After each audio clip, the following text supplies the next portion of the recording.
American മലയാളികൾക്കും dollar കയ്യിലുള്ള ഏതൊരു വ്യക്തിക്കും ഏറെ സന്തോഷിക്കാവുന്ന ഒരു വാർത്തയാണ് ഇന്ന് വന്നത്. ഡോളർ ഒന്നിന് 85 രൂപ കൊടുക്കണമെന്നത്.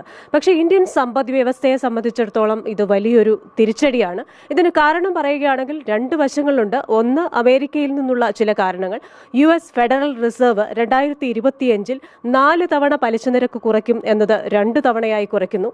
അതുപോലെ തന്നെ അവിടുത്തെ ഇൻഫ്ലേഷൻ അല്ലെങ്കിൽ പണപ്പെരുപ്പം 2.5% എന്നത് 2.8% ഉയരുമെന്ന കാൽക്കുലേഷൻ, ഇതെല്ലാം ചേർത്ത് ഡോളർ സൂചികയെ ഏറെ കരുത്തുറ്റതാക്കുന്നു, ഡോളർ കരുത്താർജിക്കുന്നു. ഒപ്പം തന്നെ ഇനി നമ്മൾ മറുവശം നോക്കിക്കഴിഞ്ഞാൽ ഇന്ത്യയിൽ സാമ്പത്തിക വളർച്ച കുറയുന്നു. നമുക്കറിയാം, രണ്ടാം പാദ വളർച്ച 5.4% കുറയുന്നു. ഒപ്പം തന്നെ ഇന്ത്യയിൽ നിന്ന് വിദേശ നിക്ഷേപങ്ങൾ പുറത്തേക്ക് പോകുന്നു, ചൈനയിലേക്ക് പോകുന്നു. പിന്നെ നമ്മുടെ വ്യാപാര കമ്മി ഉയരുന്നു. ഒക്ടോബറിൽ 27.14 ബില്യൺ ഡോളർ ആയിരുന്നത് നവംബറിലായിരിക്കുമ്പോഴേക്ക് 37.84 ബില്യൺ ഡോളർ ആകുന്നു. 10 ബില്യൺ ഡോളറിന്റെ അധിക തുക നമ്മൾ കണ്ടെത്തേണ്ടിയിരിക്കുന്നു. ഗോൾഡ് ഇമ്പോർട്ട് അല്ലെങ്കിൽ സ്വർണ്ണ ഇറക്കുമതി കൂടിയത് മറ്റൊരു തിരിച്ചടിയാണ്. അതായത് ഇങ്ങോട്ട് നമ്മൾ വാങ്ങുന്ന സാധനങ്ങൾക്ക് അങ്ങോട്ട് കൊടുക്കേണ്ട ഡോളർ നമ്മുടെ കയ്യിൽ ഇല്ലാത്ത അവസ്ഥ വരുന്നു. അങ്ങനെ വരുമ്പോഴാണ് ഡോളറിന്റെ വില ഇന്ത്യയുടെ ഭാഗത്തു നിന്ന് വളരെയധികം കൂടുകയും രൂപയുടെ മൂല്യം വളരെയധികം താഴുകയും ചെയ്യുന്നത്. അങ്ങനെ ചരിത്രത്തിലെ ഏറ്റവും താഴ്ന്ന നിരക്കിലാണ് രൂപ. 2 വർഷത്തിനിടെയാണ് ഇത്ര വലിയൊരു തകർച്ച ഈ രൂപയ്ക്ക് സംഭവിക്കുന്നത്. അപ്പോൾ എന്നോടൊപ്പം സെയിൻറ്റ് ആൽബർട്ട്സ് കോളേജിലെ എക്കണോമിക്സ് ഡിപ്പാർട്ട്മെന്റിലെ അസിസ്റ്റന്റ് പ്രൊഫസറായ ഡോക്ടർ ഫ്രാൻസിസ് MC കൂടെയുണ്ട്. സാർ, ഇപ്പോൾ ഞാൻ പറഞ്ഞ ചില കാരണങ്ങൾ, അപ്പോൾ ഈ പറയുന്ന ഇന്ത്യയുടെ ഭാഗത്തു നിന്ന് നമുക്കുള്ള സാമ്പത്തികമായ ചില തിരിച്ചടികൾ, ഒപ്പം തന്നെ അമേരിക്കയിൽ നിന്നുള്ള ചില തീരുമാനങ്ങൾ, എന്തായിരിക്കും നമ്മുടെ രൂപയുടെ ഭാവി? ഒരു കറൻസിയുടെ മൂല്യം തീരുമാനിക്കുന്നതിന് വളരെയധികം ഘടകങ്ങളുണ്ട്. പ്രത്യേകിച്ച് ഡോളറിൻ്റെ ഡിമാൻഡിലുണ്ടായ വർധനവാണ് ഡോളറിൻ്റെ മൂല്യത്തിലുണ്ടായ വർധനവിൻ്റെ പ്രധാനപ്പെട്ട കാരണമെന്ന് പറയുന്നത്. സോ അതിലൊരു പൊളിറ്റിക്കൽ ഫാക്ടർ ഉണ്ട്. അമേരിക്കയിൽ പ്രതീക്ഷിക്കാതെ തന്നെ, അല്ലെങ്കിൽ ആരും പ്രതീക്ഷിക്കാത്ത തരത്തിൽ ട്രംപിൻ്റെ വിജയം ഉണ്ടായിരിക്കുന്നു. ട്രംപിൻ്റെ വിജയം കൊടുത്തിരിക്കുന്ന ഒരു ആത്മവിശ്വാസം, പ്രത്യേകിച്ച് ഇൻവെസ്റ്റേഴ്സിന് കൊടുത്തിരിക്കുന്ന ആത്മവിശ്വാസം വളരെ വലുതാണ്.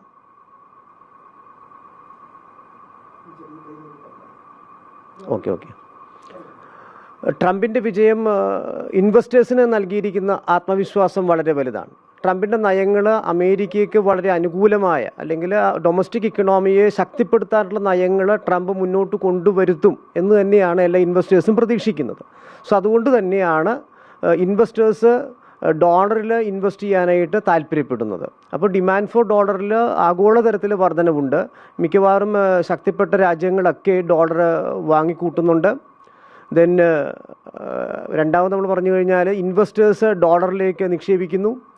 അമേരിക്കയിലുണ്ടായിട്ടുള്ള പ്രത്യേകിച്ച് എക്സ്പെക്റ്റേഷനാണ്. കാരണം ഇൻവെസ്റ്റേഴ്സിന് പ്രതീക്ഷകളുണ്ട്. ഈ എക്സ്പെക്റ്റേഷൻ ഒരു വലിയ ഡിമാൻഡ് ഇൻഫ്ലുവൻസിങ് ഫാക്ടറാണ്. സോ ഇൻവെസ്റ്റേഴ്സ് ഡോളറിൽ നൽകിയിട്ടുള്ള പ്രതീക്ഷകൾ, അതായത് ഇനിയും ഡോളറിൻ്റെ വിലയിൽ വർധനവുണ്ടാകും എന്ന് പറയുന്ന പ്രതീക്ഷകളിലാണ് ആക്ച്വലി ഡോളർ ഡിമാൻഡ് വർദ്ധിക്കുന്നതും ഡോളറിൻ്റെ വില ചരിത്രത്തിൽ ഉയർന്ന നിലയിലേക്ക് വന്നിരിക്കുകയും ചെയ്യുന്നത്. അതേസമയം ഇന്ത്യൻ ഇക്കണോമി ശക്തിപ്പെട്ട ഇക്കണോമി തന്നെയാണ്. കമ്പാരിറ്റീവ്ലിയാണ് അമേരിക്കയുടെ ശക്തിയിൽ വർധനവുണ്ടാകുമ്പോൾ, അമേരിക്കൻ ഇക്കണോമിക് ശക്തിയിൽ വർധനവുണ്ടാകുമ്പോൾ അമേരിക്കൻ ഡോളറിൽ വർധനവുണ്ടായിരിക്കുന്നത്. പക്ഷെ അത് ഇന്ത്യക്ക് ചില കുഴപ്പങ്ങൾ ഉണ്ടാക്കുന്നുണ്ട്. പ്രത്യേകിച്ച് ഇന്ത്യയിൽ പണപ്പെരുപ്പത്തിൻ്റെ അളവിൽ വർധനവുണ്ടാകും. കാരണം നമ്മൾ ഇറക്കുമതി ചെയ്യുന്ന സാധനങ്ങൾ, പ്രത്യേകിച്ച് സ്വർണം പോലെയുള്ള നമ്മുടെ പ്രധാനപ്പെട്ട ഒരു ഇറക്കുമതി ഇനം സ്വർണ്ണമാണല്ലോ. സ്വർണം പോലെയുള്ള സാധനങ്ങൾ ഇറക്കുമതിക്ക് നമ്മൾ കൂടുതൽ ഡോളർ കൊടുക്കേണ്ട, അല്ലെങ്കിൽ ഡോളറിന് കൂടുതൽ രൂപ കൊടുക്കേണ്ട സാഹചര്യം ഉണ്ടാകും. ആ തരത്തിൽ ഇന്ത്യയിലെ ഇൻഫ്ലേഷൻ്റെ വർധനവിന് അത് കാരണമാകും. അതേസമയം ഇന്ത്യ തുടർ നടപടി എടുക്കുകയും ഇൻഫ്ലേഷൻ നിയന്ത്രിക്കുകയും ചെയ്തു കഴിഞ്ഞാൽ തീർച്ചയായും നമ്മളുടെ രൂപയ്ക്ക് ശക്തി കൂടുതലുണ്ടാവും. പക്ഷേ നമുക്കറിയാം, അമേരിക്കൻ ഇക്കണോമി ഇപ്പോൾ പൊളിറ്റിക്കലി കുറച്ചുകൂടി ശക്തി ഉള്ളതാണ്, ഇക്കണോമിക്കലി കുറച്ചുകൂടി ശക്തിയുള്ളതാണ്. FII പ്രത്യേകിച്ച് ഫോറിൻ ഇൻസ്റ്റിറ്റ്യൂഷൻ ഇൻവെസ്റ്റേഴ്സൊക്കെ താൽക്കാലിക നിക്ഷേപങ്ങളൊക്കെ ഇന്ത്യ പോലെയുള്ള രാജ്യങ്ങളിൽ നിന്ന് തിരിച്ചെടുത്ത് കുറച്ചുകൂടി സുരക്ഷ തോന്നിയിട്ടുള്ള രാജ്യങ്ങളിലേക്ക്, പ്രത്യേകിച്ച് അമേരിക്കയിലേക്കൊക്കെ ഒഴുകുന്നു. അപ്പോൾ അമേരിക്കയിലേക്ക് പോകുന്ന FIIയുടെ ഫോറിൻ ഇൻസ്റ്റിറ്റ്യൂഷൻ ഇൻവെസ്റ്റ്മെൻറ്റ്സിൻ്റെ ഒഴുക്ക് വർദ്ധിക്കുന്നതിനനുസരിച്ച് അമേരിക്കൻ ഡോളറിൻ്റെ ഡിമാൻഡ് ഇനിയും ചിലപ്പോൾ വർദ്ധിച്ചേക്കാം. അമേരിക്കൻ ഡോളറിന് ഇനിയും താൽക്കാലികമായ വർധന ഉണ്ടാകാം.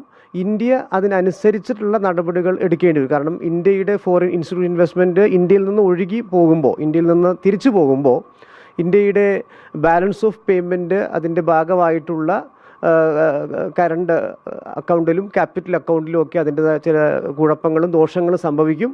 അപ്പോൾ FIയുടെ കുറവ് നമുക്ക് ഡെഫിസിറ്റുകൾ ക്രിയേറ്റ് ചെയ്യപ്പെട്ട് ഇന്ത്യൻ ഇക്കണോമിക്ക് ചിലപ്പോൾ താൽക്കാലിക ദോഷങ്ങൾ ഉണ്ടാക്കിയേക്കാം.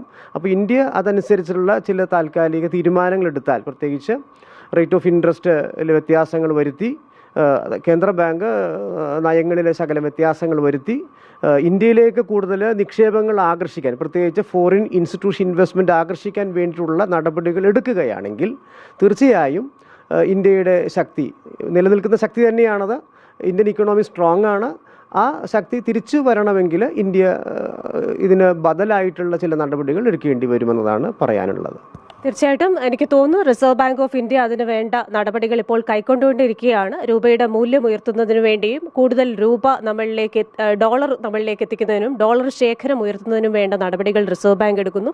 ഒപ്പം തന്നെ സാമ്പത്തിക വളർച്ചയ്ക്കും വ്യാപാര കമ്മി കുറയ്ക്കുന്നതിനും വേണ്ട നടപടികൾ എടുക്കുന്നുണ്ട്. എന്നിരുന്നാലും ട്രംപ് അഡ്മിനിസ്ട്രേഷൻ ഏത് രീതിയിലായിരിക്കും അവരുടെ ടാക്സ് നയം അല്ലെങ്കിൽ നികുതി നയം രൂപപ്പെടുത്തുക എന്നതും നമ്മൾ നോക്കിക്കാണേണ്ടിയിരിക്കുന്നു.